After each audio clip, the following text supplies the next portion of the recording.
Hi, I'm Jenny Pace, and you're listening to the Better Business Podcast. This is the place for makers, solopreneurs, and product-based business owners to get tips, advice, and inspiration on running their business that's profitable, it's fun, and that's kind of what you want to be doing with your life. I can't wait to share my tips and ideas, to share book reviews, and to help you run a better business for life. Hello, friends. Welcome to episode 7 of the podcast. I am excited and I think maybe a little bit nervous about today's episode because I'm going to talk about Christmas. There's something about just even the word Christmas that I know from experience can be a little bit off-putting, maybe. That it can be a bit of a trigger point. And we're going to talk about that today. So that's fine. But I'm nervous about it because I know that sometimes you start talking about Christmas in May and there are plenty of people who disengage with that. They're not ready for it. So if you're listening even to this little tiny bit of the podcast, congratulations and thank you for trusting me to guide you and to talk to you about Christmas in a different way. Yes, it is May if you're listening to this when it goes out or in the days and weeks after that. If you're listening to this closer to Christmas, still going to be super helpful. Stay with me. I haven't lost my marbles. I'm not trying to push you into hustling really hard or losing track of your summer or anything like that. I am simply here to, I say simply, I guess I am here to change the narrative about Christmas in business. And that actually, it is simple, but it's also complex. It's got layers. So let's start talking about it. The truth is that if you are a maker and a product-based business owner, Christmas is a big deal to your business. I have clients who make between 50 and 80% of their turnover in the last 3 months of the year. I was speaking to a client the other day who is in that kind of closer to 70%, 80% of their turnover in those last 3 months of the year. And if we just take a moment to think about that and think about time and effort and work and how that imbalance of income, that kind of focus on the last 3 months of the year, it can feel massive. A whole other podcast is ways to balance that out and think about turnover throughout the year, of course. But Christmas is a big deal. And if we were balancing that out, it wouldn't be about reducing the amount of sales you make at Christmas. It would be about increasing the amount of sales you make the rest of the year. Christmas is a big deal, and it's worth preparing early. There are lots of different reasons that we can disengage with it, bury our head in the sand. A lot of those reasons are to do with fear and are to do with actually kind of a stress response. If you've had Christmases before that have been really stressful and really overwhelming and difficult, of course you want to put off the next one for as long as possible. But as you can sense, that immediately makes the next one harder as well. So after you've listened to this episode, if you feel like you've been procrastinating Christmas and you need a little bit more to work through that fear, I recommend going back to episode 6 and listening to my podcast about the big leap and about those upper limit problems that Gay Hendricks talks about in that book, because that gives us some context. Instead, I want you to be able to prepare early for Christmas and come to it from a place of positivity and doing it differently this year. So getting ahead for Christmas allows you to make the most of the opportunity. Obviously, there's a commercial aspect to having your ducks in a row. It also can, importantly, allow you to reduce the stress and burnout of Christmas. I want you to come to Christmas this year with that at the centre, that actually getting ahead for Christmas and your approach to Christmas this year is about avoiding sleepless nights and avoiding 10 to 14 hour days and making your definition of success for Christmas not about that. Getting ahead also allows you to create a Christmas range and your marketing content that you're really proud of. That it's not something that you've kind of thrown together at the last minute. It's something that you are really, really glad that you've created. And that has that kind of meaningful resonance with your customers, and even if not your customers, with yourself. And getting ahead also, it builds sustainability into your business. When we have that imbalanced turnover spread, when we have a very peak time at the end of the year, we have to manage the workload and the cash flow throughout the year in order for it to be sustainable. So getting ahead for Christmas, understanding all of the work that goes into Christmas and spreading it across the year actually makes your business more sustainable. And it makes those last 3 months of the year, those last 6 weeks of the year, more sustainable as well. So then you're not going into January completely burnt out and unable to think about Valentine's Day or what you actually want to do the rest of the year. So that's my soapbox moment about getting ready for Christmas. I have 3 top tips that I'm going to share today. And these are things that you can do now in May to do it differently, to approach it differently, and to change the long-term approach as well. It's not just this year. I hope that next year you do the same. So let's dive into these 3 tips. Tip number 1 is about cultivating creativity and releasing fear.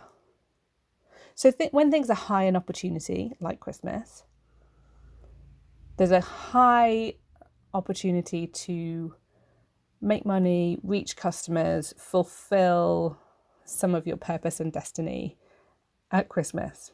And when things are like that, when there is a high opportunity, the more primitive parts of our brains can get a little bit stressed out.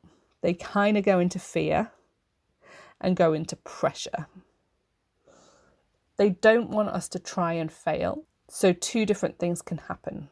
We can get pretty perfectionisty about needing to do everything perfectly and everything right on time. And we put a lot of pressure on ourselves to do as much as possible. And the other thing that happens when our brains are in this stressed out state is that we disengage. Kind of the opposite happens. We just try to keep it safe. So there can be this huge pressure to design a new bestseller, to do everything perfectly, to hustle hard. And you might find yourself doing those things, trying to do it, trying to design all the bestsellers, trying to do everything perfectly, hustling hard. You might find yourself disengaging. You might find yourself stepping back and just wanting to play it safe and putting it off later. When we're in that zone of our primitive brains getting pretty stressed out, we freak out, unsurprisingly. We either burn out way too early because we're trying to do too many things, or we get distracted. We find 10,000 things to do other than work on what we actually want, which is a Christmas season that is aligned with your values and your well-being. So before you start letting in or committing to your anxious, over-analytical, fear-induced brain, I invite you to cultivate ease and creativity and fun into your Christmas season. And that starts now, before we get sucked into perfectionism, before we go down one of those 2 paths of overdoing it or underdoing it. Let's step off the hamster wheel of fear and stress and hustling and pushing.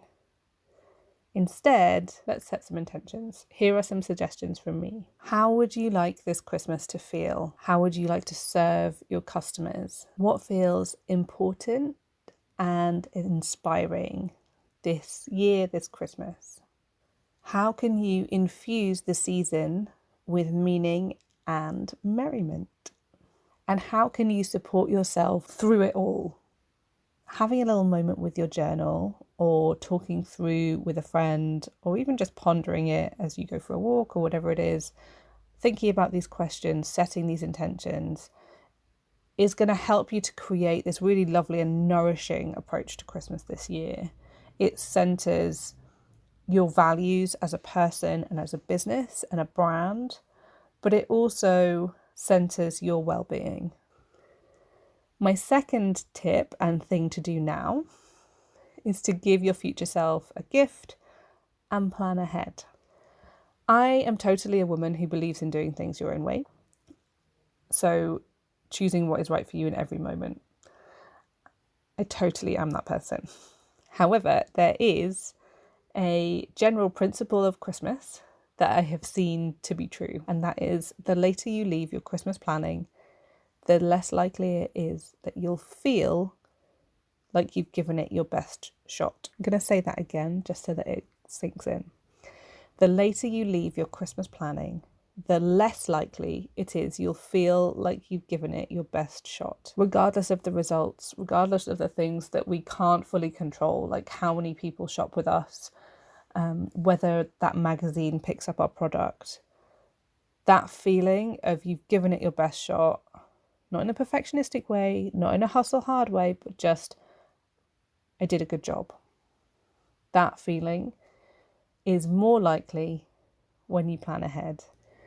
So whether it's your fear brain encouraging you to self-sabotage and procrastinate, or a billion different things demanding your attention, it's really easy to leave things until September.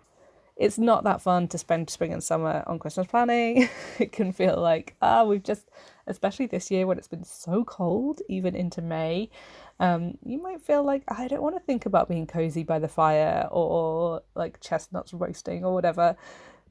It can be tricky to get into the spirit. And then we get into summer holidays and distractions and spending time with the kids, and just, we think we have time. We think we have time in September to do all the things. And while there is time in September to do a lot of things, you will find there is a disproportionate benefit to starting now. It's like that saying about how when it comes to sleep, the hours before midnight count twice. I love that saying. I love sleep, so that probably lines up a bit. But just like those hours before midnight count twice, the work you do now, the time you have now to work on Christmas, kind of counts twice too. I'm going to just embrace that as my new proverb for Christmas. The months before September count twice. Not as catchy, but you know what I'm trying to say. So it's time to change the habit of thinking we have time later. Here are a few things that you can practically start to nail down now. One is to book a photo shoot, whether it's booking in time and committing to doing a photo shoot yourself, or booking a shoot with a professional photographer. Book it now and stick to it. You'll find it helpful to have something to work towards so that your designs are ready and you can do a photo shoot.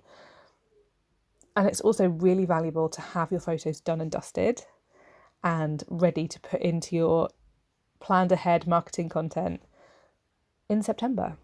You might even do 2 photo shoots, one in June and one in September, so that you can get the ball rolling and then pick up again later on. But doing this as a very practical step is really helpful. It helps professional photographers to get ahead. If you're doing it yourself, get some external accountability, have a friend plan it with you, or come and help you out with it even. We can kind of do that now.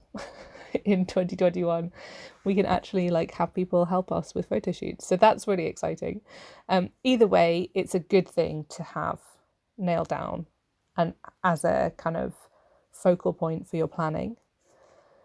My other suggestion is to plan some Christmas into every week. Put a recurring appointment in your calendar each week so that you can spend some time on it, whether that's product design or marketing or planning a photo shoot, or just thinking about how you're going to build up stock. Maybe it's an hour a week. Maybe it's less rigid than that. Maybe it's just even 10 minutes a week to think about it and work towards it would be helpful. But there are lots of different things you can use that time for.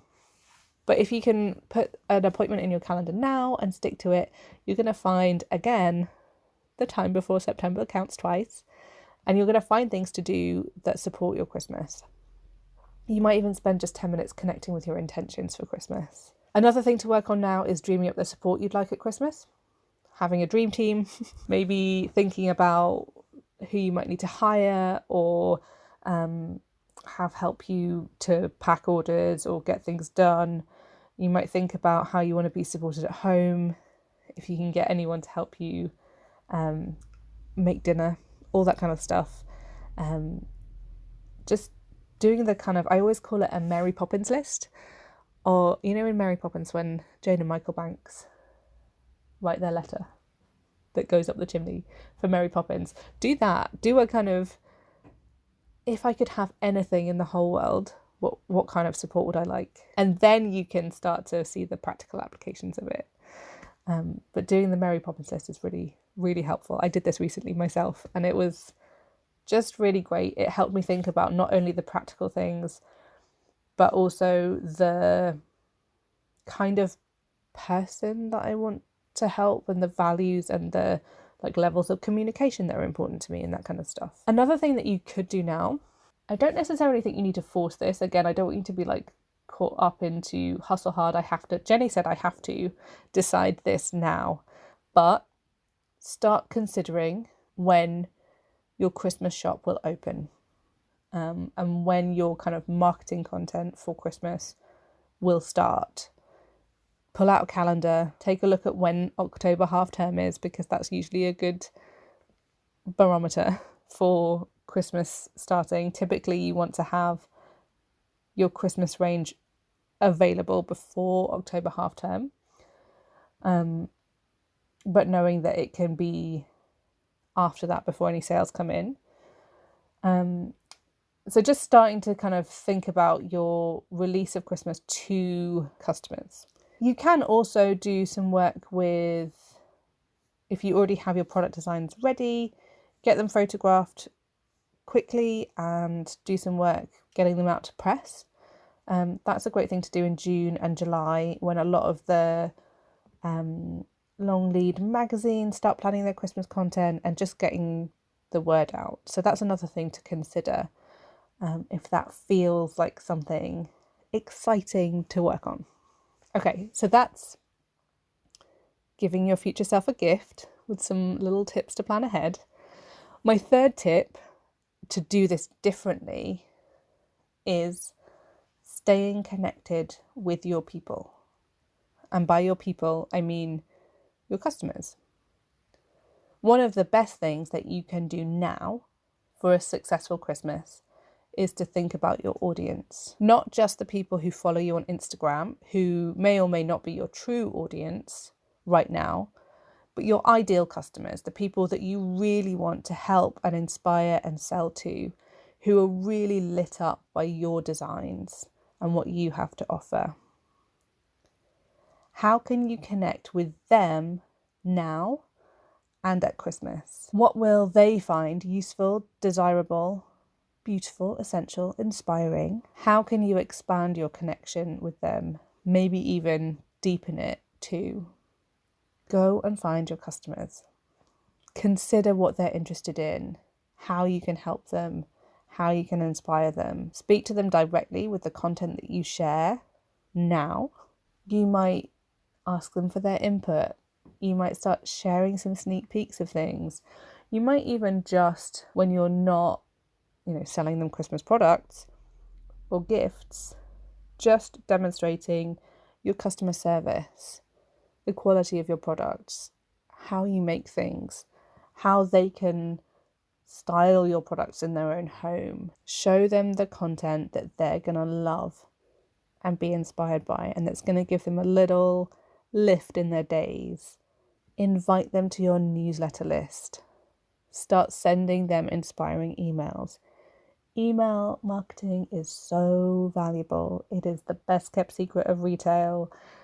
It converts so much higher than social media. It's a great way to capture the attention of people who maybe follow you on Instagram or Facebook or wherever. But to get them to actually make the sale, email is fabulous.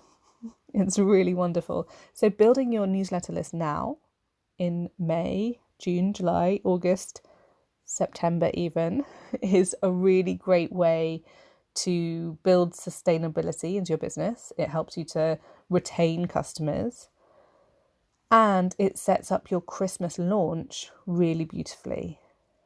Building a dream audience isn't a quick fix. It's not something that happens overnight. It takes time, and it requires regular tending and cultivating and content creation. But starting now will not only make this Christmas feel easier, because you'll have this engaged audience who love your content, who love your products, who love your brand. It'll also create lasting results into next year and beyond.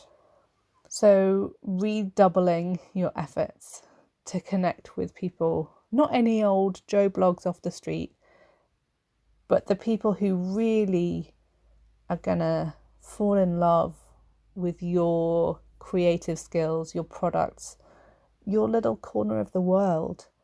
And it doesn't have to be 10,000 followers. It doesn't have to be 1 million followers. It might be in the hundreds or thousands, but they're the people that care about what you have to offer. And we're talking quality, not quantity. Quantity is great. We can definitely go for more. I promise you there are probably more people out there than you think. But go for quality. Find your people. Stay connected to your people. Work on that now. Find out more about them now. Help them, inspire them. And that will set you up for a really wonderful Christmas.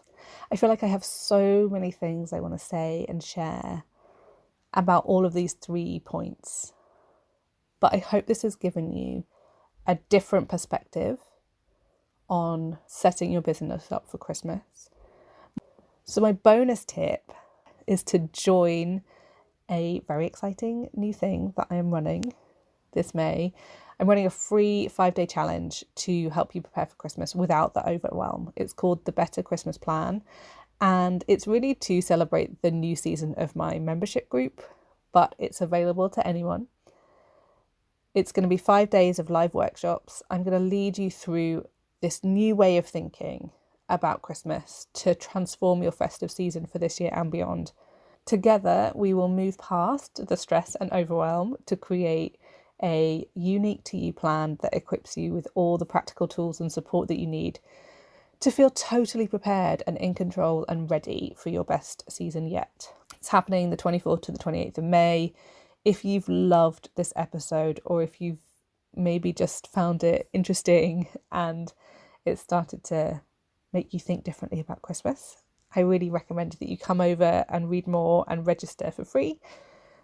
You can find out more at thejennypace.com/Christmas plan, or go to thejennypace.com/podcast, and you'll find all of the show notes from today's episode and the links to the upcoming free challenge there too. I'd love to hear what you think about Christmas, whether this has shifted anything for you, whether there's anything that you're going to take action on now to give that gift to your future self.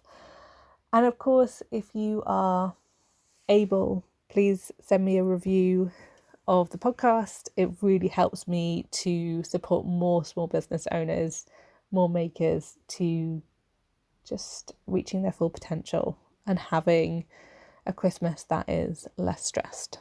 I wish that for everybody. Okay, I can't wait to see you next time. Take care.